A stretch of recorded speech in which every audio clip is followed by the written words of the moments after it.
afternoon, everyone, and welcome to News 3 Now live at 4 on this Tuesday, May 21st. It is so chilly outside. It is crazy today. It's cloudy and cool. I woke up this morning and my furnace was running. I know. Now, tomorrow it's going to feel a little bit more like and then summer, we're going to need the right? air conditioning by Thursday. Right. Oh, wow. What a week. Here we go. We'll get to the weather in just a minute, but first, here's what's making news this Tuesday. As illegal dumping issues continue in the town of Beloit, our Adam Duxter hears from one resident who says the town needs to make a change. As a former White House counsel ignores a congressional subpoena, Wisconsin Congressman Mark Pocan says enough is enough, and he calls for President Trump's impeachment.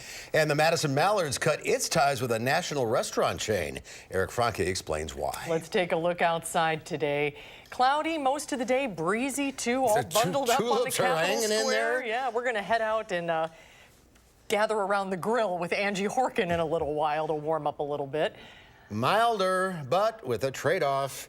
Dave Caulfield joins us from the backyard today. Coat on. Yeah, Mark and Susan, it is definitely chilly outside, but it could be worse. Keep in mind, across portions of Colorado, they got snow today. In Denver, about 3.5 inches of snow fell over the last couple of days. So it could be worse. We are definitely about 15 degrees below normal for this time of year with some rain showers on the way. That rain filtering into southwestern Wisconsin as we speak. Our rain chances for south central Wisconsin will go up throughout the evening hours and really start to maximize overnight tonight with some downpours possible in spots. Madison right now on the WISC-TV Skycam just looking at those clouds. No rain just yet. Temperatures once again stuck in the 50s across southern Wisconsin, 54 in Janesville, 52 in Madison, and 55 in Boscobel. Wind speeds have not made it feel any warmer outside out of the east at about 15 to 25 miles per hour. We are staying windy tonight with temperatures slowly falling through the 50s, not by much, in fact, with the clouds sticking around and our rain chances starting to get a little bit closer by the time we get to 10 p.m. So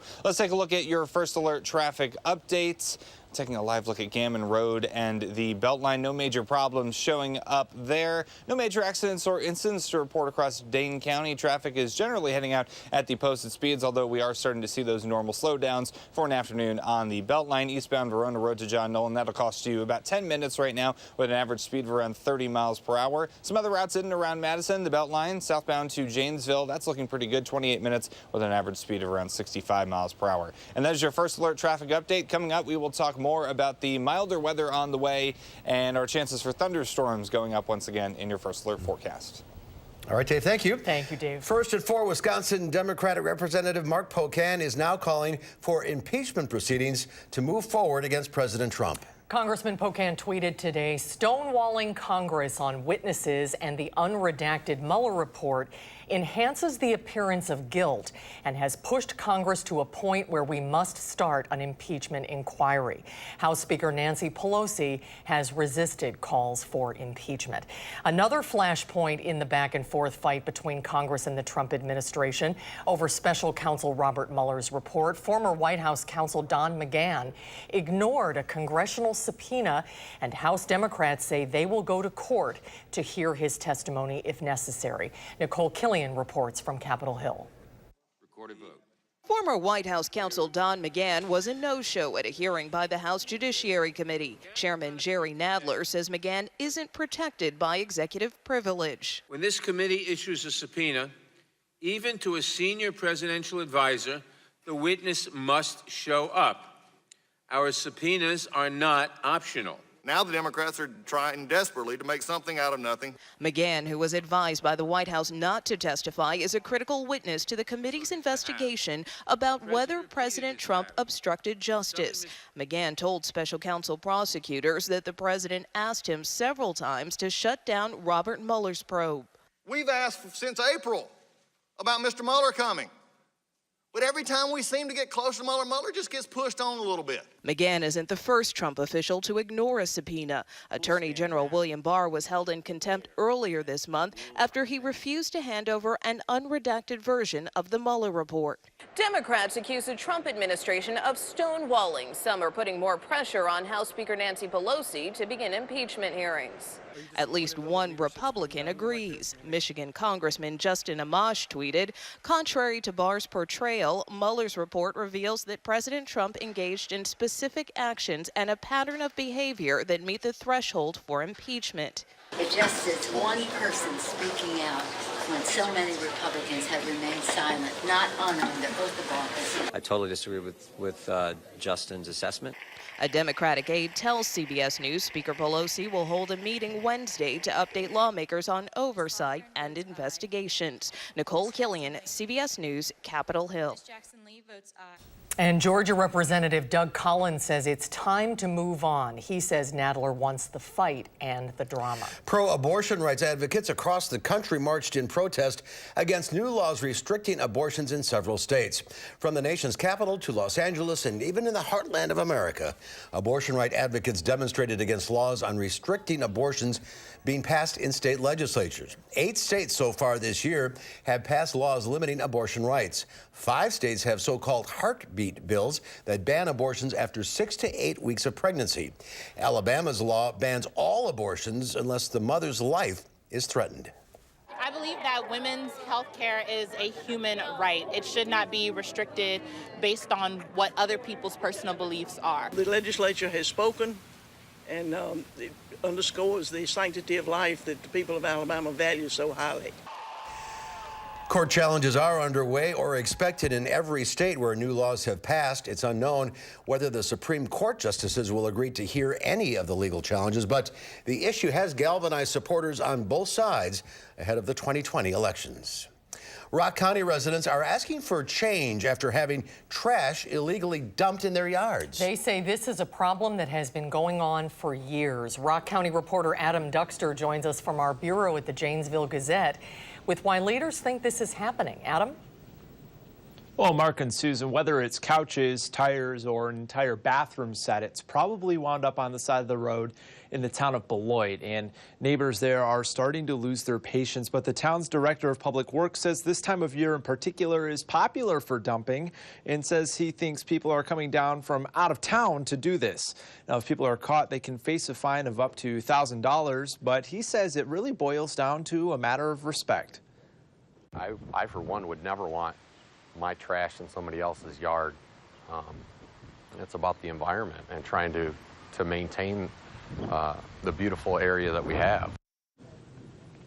Now, folks living in communities where this is happening have their own ideas how this should be dealt with. And coming up at 5, we'll hear from one homeowner who says installing cameras near trails could help to curb people from doing this to start with. And we'll hear what the town has to say about that idea. All right, Adam Duxter, we'll see you at 5, reporting live from the Bureau in Janesville. Thank you. First it was tornadoes, and now the major concern is flooding in the southern plains. Torrential rain caused massive flooding in and around Oklahoma City. Rising rivers overflowed their banks, washing out roadways and stranding cars. The storm uprooted trees and knocked out power to thousands in Dale, Oklahoma. Trees all came down around me, and I couldn't go anywhere. I couldn't see anything. I couldn't tell direction. And I couldn't find my husband, and he was on the tree that fell between us. There was a confirmed tornado this morning near the Tulsa International Airport, but no one at the airport was injured. Milkshakes are causing a stir at campaign stops across the United Kingdom. A warm welcome for British politician Nigel Farage took a cold turn this week. The divisive Brexit Party leader was the latest target of milkshaking. Protesters are targeting right-wing politicians on the campaign trail. Candidate Carl Benjamin has been hit 4 times in a week. Far-right politician Tommy Robinson was attacked too, but he fought back. McDonald's has made the decision to stop selling milkshakes when there's a Brexit rally nearby. All right, the Madison Mallards are cutting ties with fast food restaurant Chick-fil-A on an upcoming ballpark promotion. The baseball team says it's due to Chick-fil-A's support of anti-LGBTQ groups. Eric Franke is here now with more details. Eric? Susan and Mark, this started when the Mallards last week on Facebook announced a partnership with Chick-fil-A, which has gotten attention in the past for its stances in support of anti-LGBT groups. In the days that followed, the comments responding to that post were critical of this partnership, which Mallard's front office officials tell us was a typical ticket special that you see from time to time, common in their relationships with local advertisers. Big Top Sports and Entertainment President Vern Stenman tells us the Mallards have always tried to avoid taking political stances, but felt in this instance they needed to respond. We saw a dialogue start to happen over the last week that really wasn't consistent with what we stood for, and it really wasn't consistent with the environment that we want to create here, and so that kind of led us to the decision we made this morning. Stedman says they should have put more thought overall into the response they might get from such a relationship. In a statement, the team says, quote, "We intend for the Duck Pond to be a place where everyone feels welcome, and we are proud supporters of LGBTQ equality and human rights." By the way, the Texas legislature just today passed a bill that is nicknamed the Save the Chick-fil-A bill. Opponents say it welcomes discrimination. Proponents say it is a bill that protects religious freedom. The governor, Greg Abbott, has said he will sign it. All right, Eric Franke, thank you. You're welcome. Thank you, Eric. Still to come at 4, it's every working parent's struggle, daycare. But what if the daycare came to your work?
Well, imagine the convenience of dropping your kids off at daycare right at work. Laura Podesta visits Pepsi's headquarters in Purchase, New York, and tells us why more and more companies are offering childcare in the office.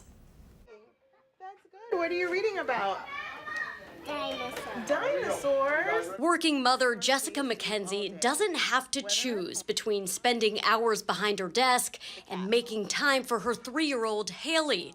That's because there's a daycare center just feet from her office at PepsiCo's headquarters in Purchase, New York. How often do you see her during the workday? So when she first started, I'll be quite honest, I came down here very frequently, probably 4 or 5 times a day. I would just like peer through the glass.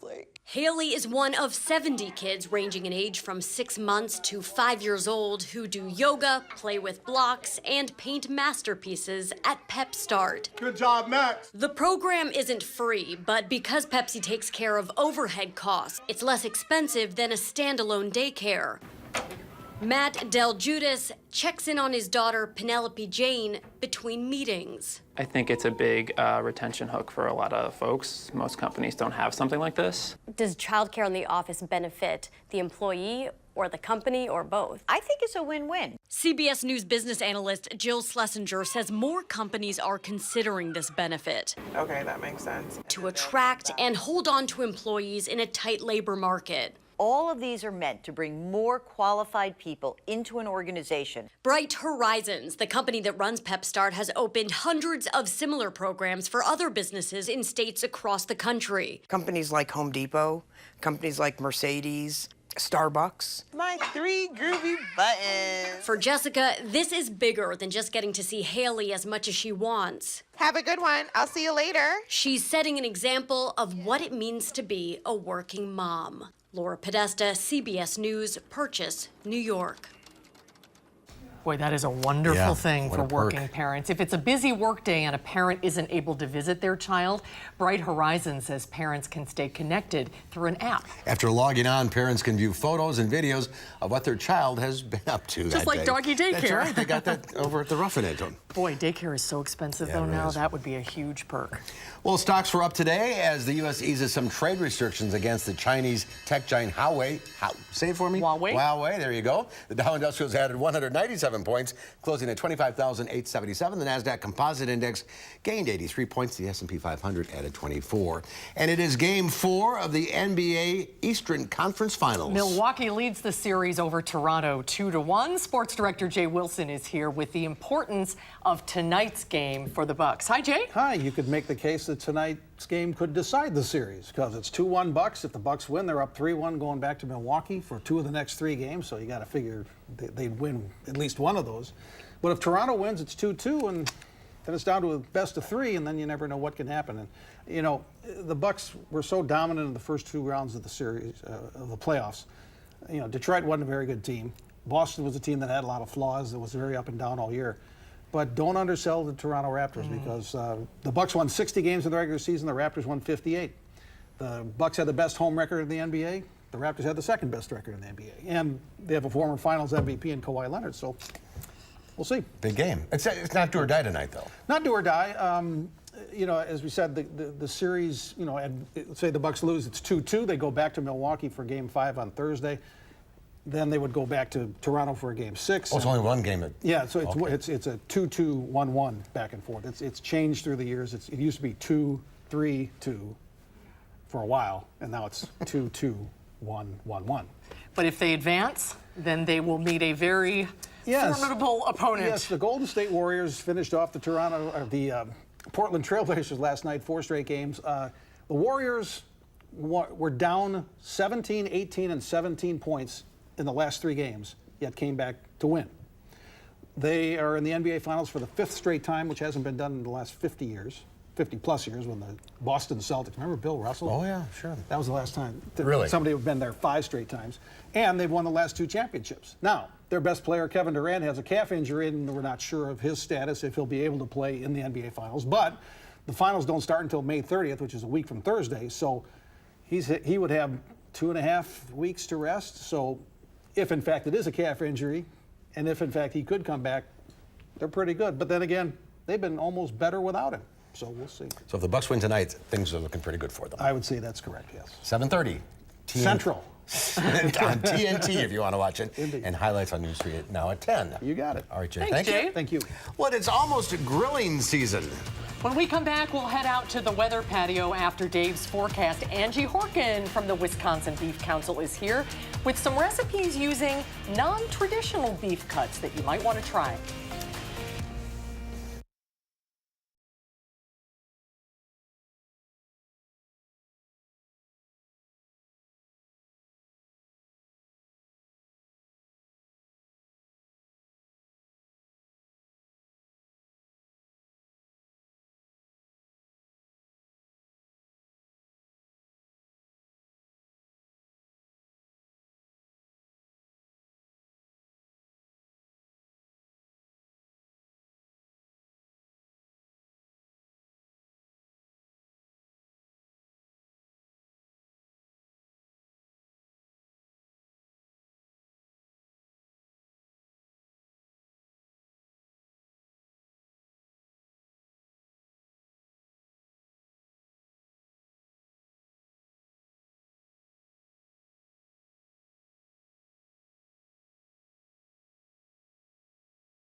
Well, take a look at this. We have a Florida man.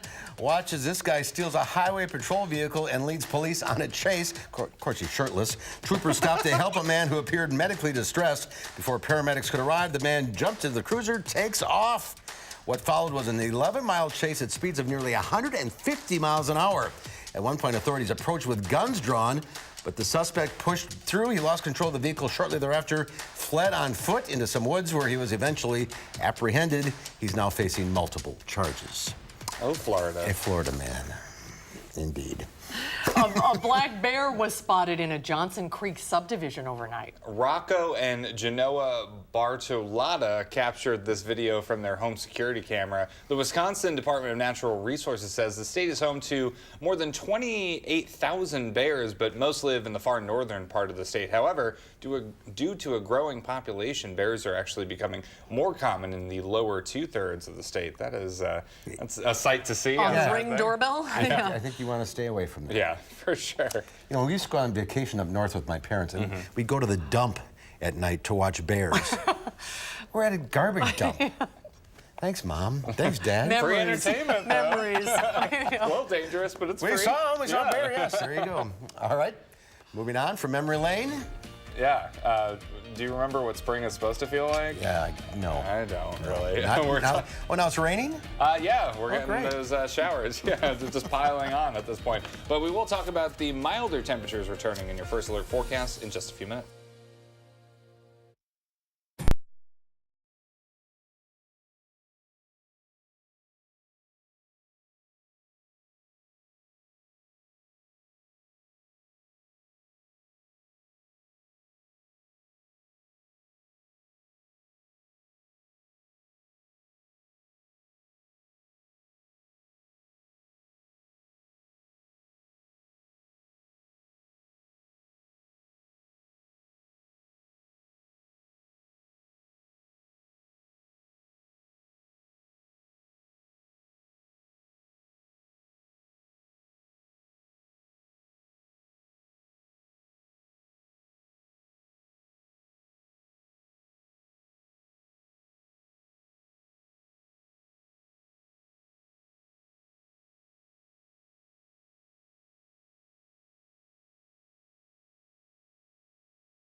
Good afternoon. I hope you had a really nice Tuesday. For the second straight day, our temperatures stuck in the 50s across southern Wisconsin with the clouds around and now starting to get some showers. It's been a showery month of May. Lots of rain to go around. Already over 3 inches of rain in the month of May in Madison, with about a third of the month to go. And we're going to add to that total with the rain tonight and into the overnight hours. So the system that produced the severe weather down south yesterday is still wreaking havoc across much of the United States. We have tornado warnings and severe thunderstorm warnings across portions of Missouri. Still some snow falling across portions of the Colorado area and Nebraska area as well. About 3.5 inches of snow in Denver today. So it's pretty wild weather for many of us. And across southern Wisconsin, we've just been definitely on the chilly side, about 15 degrees below normal for this time of year.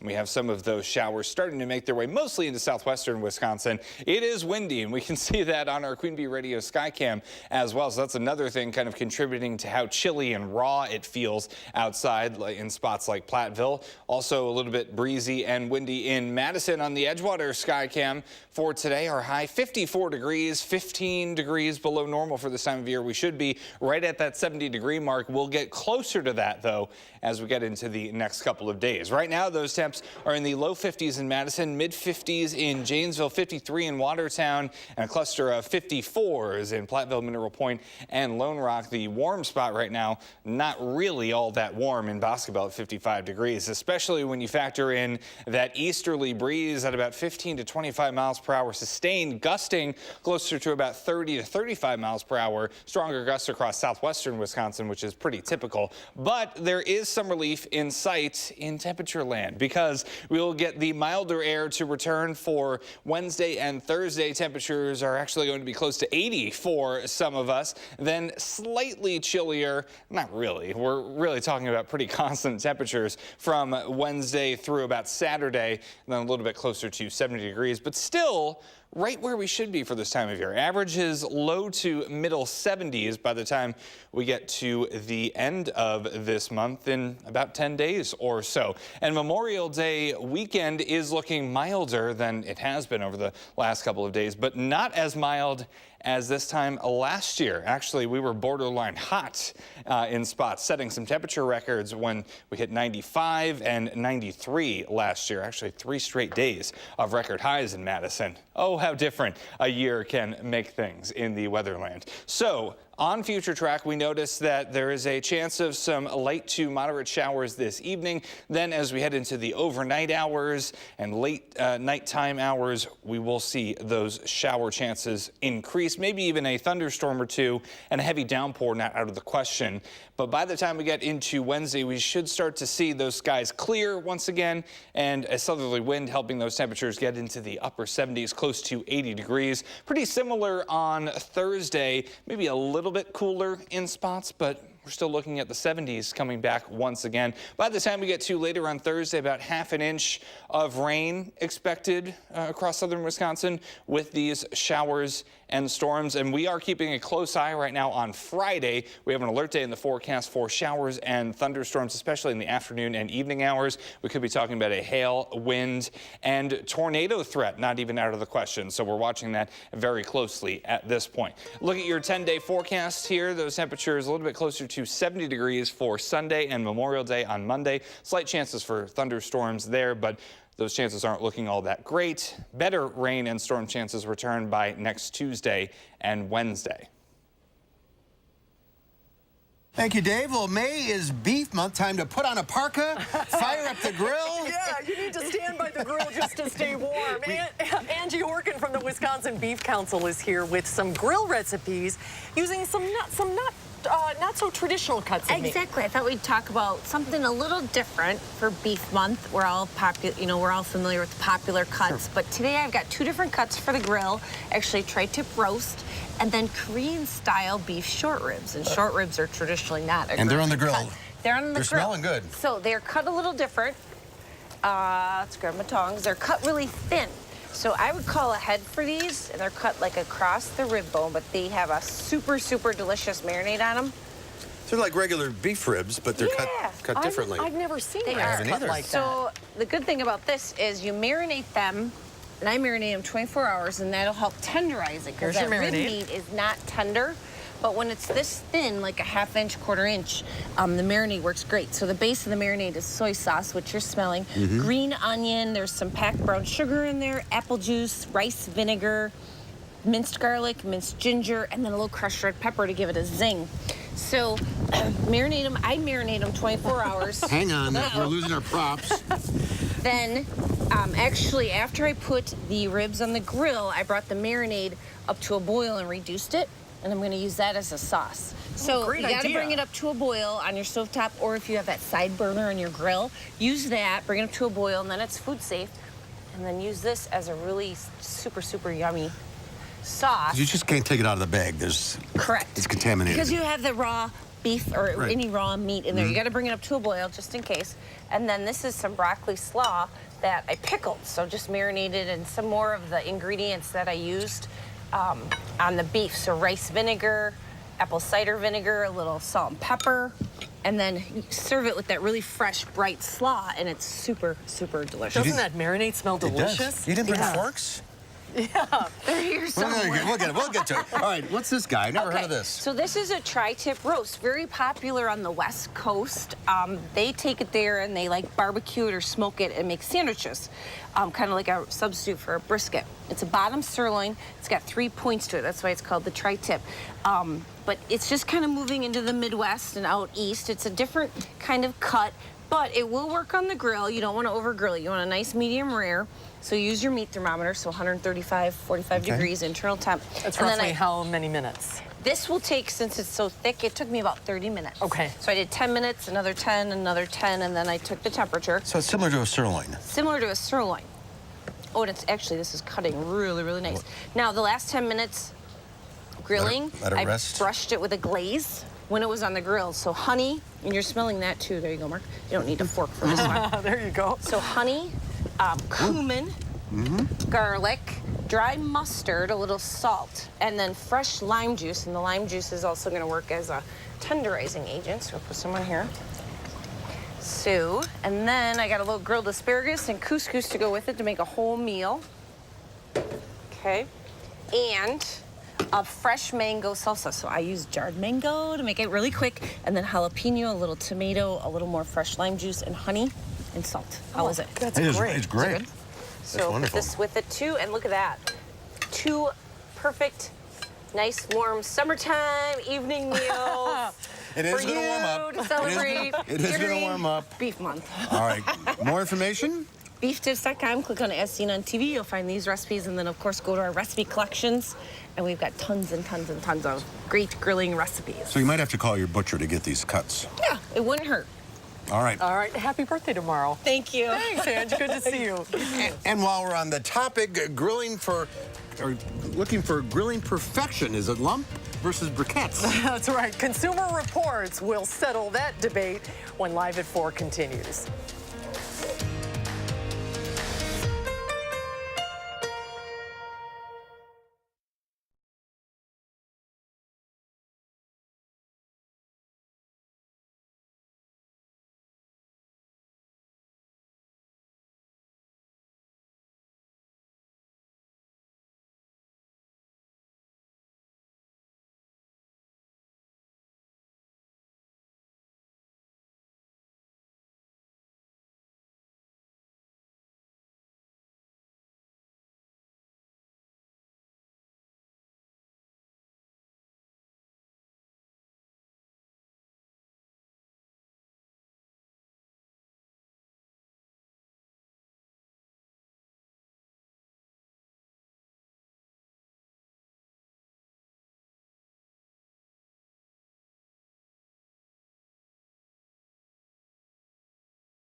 Here's a live look from our Edgewater Skycam.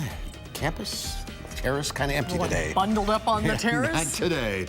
Well, for charcoal grilling fans, there used to be one choice to make, whether or not you wanted your briquettes pre-soaked in lighter fluid. Well, now more and more varieties of fuel, from hardwood to coconut shell, are showing up on the shelves. So Consumer Reports testers set out to settle the debate. Which is better, classic briquettes or lump charcoal? Here's Leah Linscheid. Sometimes only grilling over a charcoal fire will do. But what type of charcoal, lump or briquettes? I prefer briquettes. I find that the taste is a little bit better than the other type of charcoal. Briquettes are made primarily of sawdust, and each piece has a consistent shape, so that means they burn more uniformly. Lump charcoal, 100%, only, ever. Lump charcoal is charred wood pieces of different sizes and shapes. The labels often claim that they burn hotter and longer than briquettes. Consumer Reports set out to settle this rivalry with science. CR testers burned 3 pounds each of briquettes and lump coal into very different grills, an 18-inch Weber kettle and a big green egg.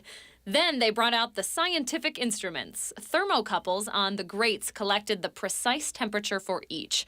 That info then goes into a computer, turning it into a heat distribution map. Overall, the lump charcoal burned about 40 to 50 degrees hotter than the briquettes. For evenness, the lump charcoal only got a fair score in the Weber kettle, but it got a very good score in the big green egg. And in a duration test, in the big green egg, the lump coal maintained a low temperature of 250 degrees for 11 hours, versus just 4 for the briquettes. The briquettes got excellent scores for evenness in both grills, and the briquettes burned evenly throughout. So, which should you use? Well, the testers found lump charcoal is best for you when you want a hot sear on a steak and that smoky flavor that comes from real wood. Also for cooking low and slow. But Briquettes are easier to stack, light, and control, and they're a whole lot cheaper. whichever you choose, happy grilling. For News 3 Now, this is Leah Linscheid. Ah, now we know. That's a lot of scientific research. A lot of trivia answers there.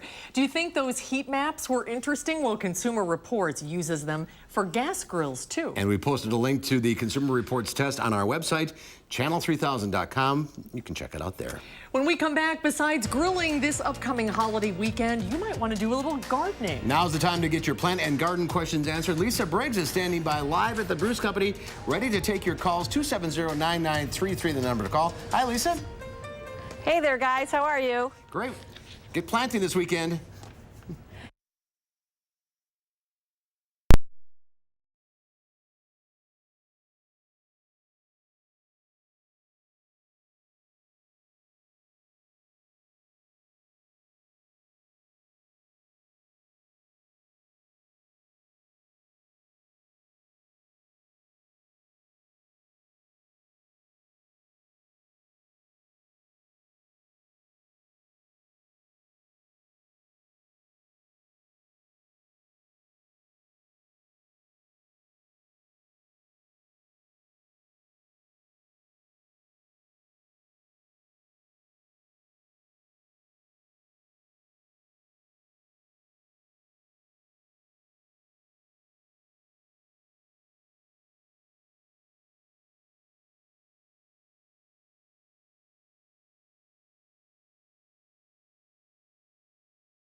Good afternoon. Here's your Tuesday First Alert traffic update, taking a live look at Gammon Road and the Beltline. Not seeing really any problems in either direction this afternoon, which is good news, but we are seeing those normal slowdowns on the Beltline. As you might expect for the afternoon hours, average speeds right around 15 to 25 miles per hour, basically from Verona Road all the way through Park Street and ending closer to John Nolan Drive and Rimrock Road. Stoughton Road not looking too bad right now, and Verona Road itself also not looking too bad at this time. So westbound John Nolan to Verona Road on the Beltline, a little bit slow, 7 minutes with an average speed of around 40 miles per hour. And that is your First Alert traffic update. All right, Dave, thank you. It is the height of getting your gardens planted, and we are taking your plant and garden questions today. The number to call is 270-9933. Lisa Briggs is live at the Bruce Company to take your calls today. Hi, Lisa. Hello, how are you guys? Great. We got a lot of calls, so let's get to it, shall we? We'll start with Dolores in Wanakee. Hi, Dolores. Hi. What's your question? I just got one question. Rabbits have been eating my tulips and the leaves, and what can I do to the tulips to avoid the rabbits from eating them? Well, there are a number of repellents that you can use. They're both taste and smell. I personally, for rabbits, like to use Repelzol in the granular, and I just sort of sprinkle it around the edges of the bed, not directly on the tulips. The liquids will sometimes stain. So try one of the scent repellents. Okay. All right, very good. Let's go to George in Madison. Hi, George. What's your question? Yeah, hey, how you doing? I was wondering what can I put on the ground on my tomatoes without getting the soil tested? Well, the biggest problem around here for tomatoes is that we have usually some kind of calcium deficiency. So without getting your soil tested, I would say that you're going to want to get an all-purpose vegetable fertilizer. It will have a lot of things in it. We especially like Dr. Earth. It's organic and it's made for veg, and it's got everything your tomatoes will need, but it won't add stuff that will harm them if you already have a little bit in your soil. All right, we like organic. Let's go to Vicky now in Jefferson. Hi, Vicky. Hi. Hi, what's your question? Hey, I have an Easter cactus and a Christmas cactus, and they're both huge. And but I can't get them to bloom anymore. They stay green, but I lose a stem or a leaf once in a while, but I can't get them to bloom. Sometimes Christmas cactus and Easter cactus blooming is triggered by two things, day length and temperature. So you might want to try putting them outside for the summer, and you can keep them out there till the night temperatures are around 48 degrees. Sometimes that little bit of coolness will get the flower bud protection going. You could also do a little bit of bloom bursting fertilizer, but not too much because cactus are not super heavy feeders. All right, don't take them out yet. No, exactly. Let's go to Nora Lee in New Glarus. Hi, Nora, what's your question? Hi, I was just wondering if you would prune a Bartlett tree the same that you prune apple trees. A pear tree. Yes. So fruit trees. Yes, although now is not the best time to be pruning because you're going to spur some replacement growth that won't be very good. The best time to do it is when the trees are fully dormant. What you want to aim for is like a nice sort of pyramidal shape to get a ton of sun on the leaves. That's how you're going to get the best fruit. For small branches, you can just use a pruner, but for anything that's bigger than your thumb, you're going to want to use a lopper or a pruning saw. And just make sure that they're nice and sharp, and that between cuts you spray them with a Lysol spray or some water with a bleach solution so that if there are any disease issues that you don't spread those as you prune. Okay, so do it in the winter. In the winter, yeah, that's the best. All right, let's go to Alan in Madison. Hi, Alan, what's your question? Good afternoon. When my amaryllis plant has finished blooming, when do I cut it back and put it into dark storage? So you're going to want to cut the flower stem back as soon as it's done. Keep it well watered through the summer and maybe give it some fertilizer. You can use something water soluble like Miracle Grow or something like that. When you're going to want to sort of knock it back and send it into dormancy is about the first part of September is usually a good time. The days are starting to shorten, and so you just take it out of the pot, gently get the soil off, cut the leaves back, and then put it away for 12 to 16 weeks. All right. All right, let's go to Mark in Madison. Hi, Mark. What's your question? Hi there. Thanks for taking the call. I have a small ornamental Japanese maple that is about 2.5 feet high, but it was spreading out beautifully until this winter when the rabbits ate about 2/3 of the red stems. Do I leave them alone or do I cut them back? So there are two things that might be going on. If they're just nibbling back the stems, just cut them back to a good bud. If they girdled stems, which means they've nibbled all the way around the circumference, then whatever is beyond that ring of eaten tissue, you're just going to prune it out because it's not going to be able to get any energy from the roots to do anything. I've seen things with even as little as 1/3 to 1/4 of bark left, and the tree's able to survive. What you're going to want to do is protect it from any more damage. So this winter, put a tree wrap on it to keep the rabbits away, and maybe for the early part of the spring while rabbits are still feeding, you're going to want to use a liquid repellent. Just spray it right on the trunk to keep the rabbits away. Which is the one you're holding up there, Lisa, so everybody can see it? Repels Oh, all? I'm sorry. Repels all. Repels all. Oh, rabbits, a lot of rabbit problems. All right, we're out of time. Thanks, everyone, for calling in. Lisa, thank you for your time. We'll see you soon. We'll have a final recap of your weather coming up.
Some rain moving in on the radar. Yeah, it will be gone by the time we get to tomorrow morning, but for this evening and into the overnight hours, we'll need to have the umbrella with us and expect that shower activity to continue to move to the east. So for tonight, windy with showers. That wind's still out of the east-southeast at 15 to 25 miles per hour. Maybe a few thunderstorms out of the question, a few downpours here and there. Nothing too serious, though. Tomorrow, though, seriously, we're getting back into the 70s with partly sunny skies and definitely a little bit closer to normal, not 15 degrees below average like we've been dealing with the last couple of days. That's for here. That's for here, okay, yes. that's good. Madison, Wisconsin. Okay, Yes. thank you, Dan. That'll feel nice tomorrow. Yes. And tomorrow here on Live at 4, what is the best advice and gift to give the graduates in your life? We get some advice from UW experts. And we'll head to the duck pond to find out what's on the menu this year for the Mallards' upcoming season. That's coming up tomorrow on Live at 4.